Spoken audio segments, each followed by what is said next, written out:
남편은 30년 가까이 대형 병원에서 임상병리사로 일했다. 정년을 1년 앞두고 구조조정 대상자 명단에 올랐다는 통보를 받던 날 그는 아무 말도 하지 않았다. 다만 저녁 식탁에서 숟가락을 든 손이 미세하게 떨렸고 밥을 삼키지 못하고 한참을 씹던 턱 근육이 과하게 움직였다. 퇴직 후 첫 석 달 남편은 매일 아침 6시에 일어나 출근할 곳도 없는데 습관처럼 양복을 입고 넥타이를 맸다. 거울 앞에서 넥타이를 매던 손이 자꾸 미끄러졌다. 한 번, 두 번, 세 번. 결국 넥타이를 소파에 던지고 창가에 섰다. 등이 굽어 보였다. 나는 남편에게 구직 사이트를 찾아주고 이력서를 함께 썼지만 면접 요청은 한 통도 오지 않았다. 석 달이 지나고 6달이 지나자 남편은 10시가 넘어서도 이불 속에 누워 있었다. 초점 없이 천장만 바라보던 그 눈에서 나는 공허함을 읽었다. 퇴직 후 1년쯤 지났을 때 우리는 전세 계약 갱신 통보를 받았다. 집주인은 보증금을 3천만 원 올려달라고 했다. 통장 잔액은 1,000만 원. 계약서를 남편에게 보여주자 그는 한참을 들여다보더니 천천히 고개를 숙였다. 목덜미가 붉어졌다. 수치심이 그의 어깨를 짓누르고 있었다.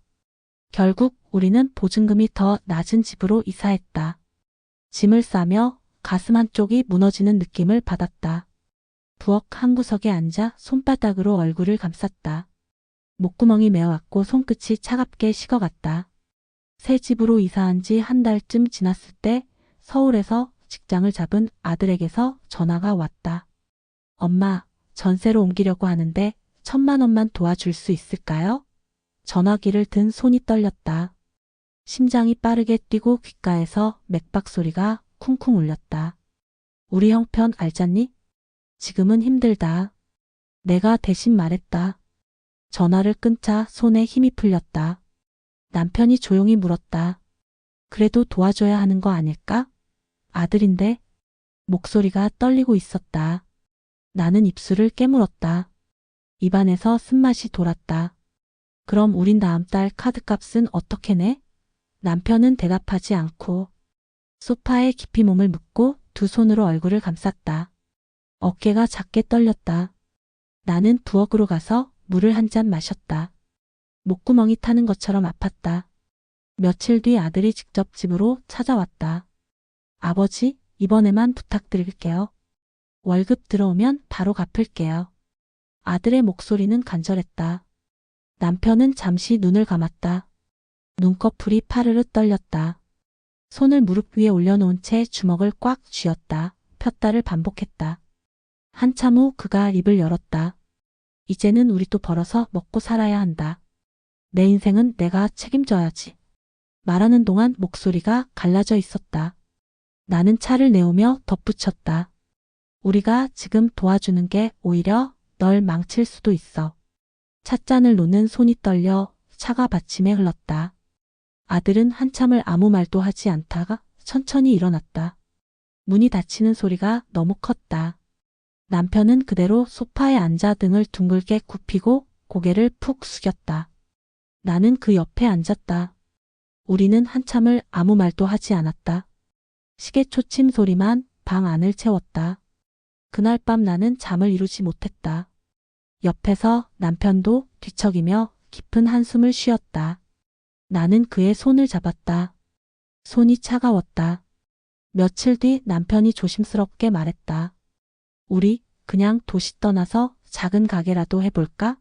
순간 심장이 쿵 하고 내려앉는 느낌이 들었다. 두려움과 안도감이 동시에 밀려왔다. 입술이 바짝 말랐다. 나는 고개를 끄덕였다. 그렇게 우리는 시골의 작은 빵집을 열었다. 처음 밀가루 반죽을 치대던 날 남편의 손은 서툴렀다. 손바닥에 물집이 잡혔고 어깨가 결렸다. 밤마다 파스를 붙였다. 하지만 남편의 얼굴에는 조금씩 생기가 돌아왔다. 새벽 4시에 일어나 반죽을 시작할 때 그의 눈빛이 예전처럼 또렷해졌다. 첫 손님은 옆집 노부부였다. 할머니가 식빵 1개를 사며 1,000원을 내밀었다. 거스름돈을 건네는 손이 떨렸다. 기쁨 때문이었다. 그날 하루 매출은 10,000원이 채 되지 않았지만 우리는 행복했다. 그래도 오늘은 한 분이 왔잖아. 남편이 말했다. 목구멍이 뜨거워졌다. 한 달, 2달 지나자 동네 사람들이 하나둘 찾아왔다. 오븐에서 빵이 부풀어 오를 때마다 고소한 냄새가 가게를 채웠다. 그 냄새를 맡을 때면 가슴 깊은 곳에서 무언가가 풀리는 느낌이 들었다. 어깨의 무게가 조금씩 가벼워졌다. 밤에는 깊은 잠이 왔다. 어느 가을날 오후 가게 문이 열리고 아들이 서 있었다. 순간 심장이 멎는 것 같았다. 숨이 턱 막혔다.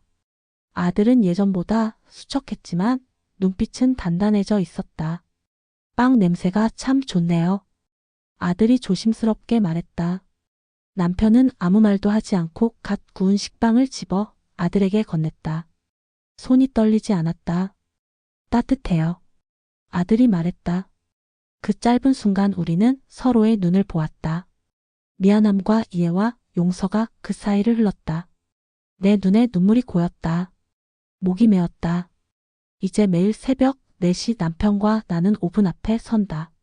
오븐의 불빛이 어둠 속에서 따뜻하게 빛난다. 반죽을 치대는 남편의 손은 이제 능숙하다. 손바닥에 박힌 굳은 살이 그의 새로운 이력이다. 병원에서 밀려났던 그날이 사실은 우리의 2번째 시작이었다. 세상이 우리를 버린 게 아니라 우리가 너무 좁은 문 안에 갇혀 있었던 것이다. 작은 빵집의 불빛은 크지 않지만 그 안에는 다시 살아가는 힘이 있다. 가슴 깊은 곳에서 다시 뛰는 심장 소리를 나는 매일 아침 듣는다.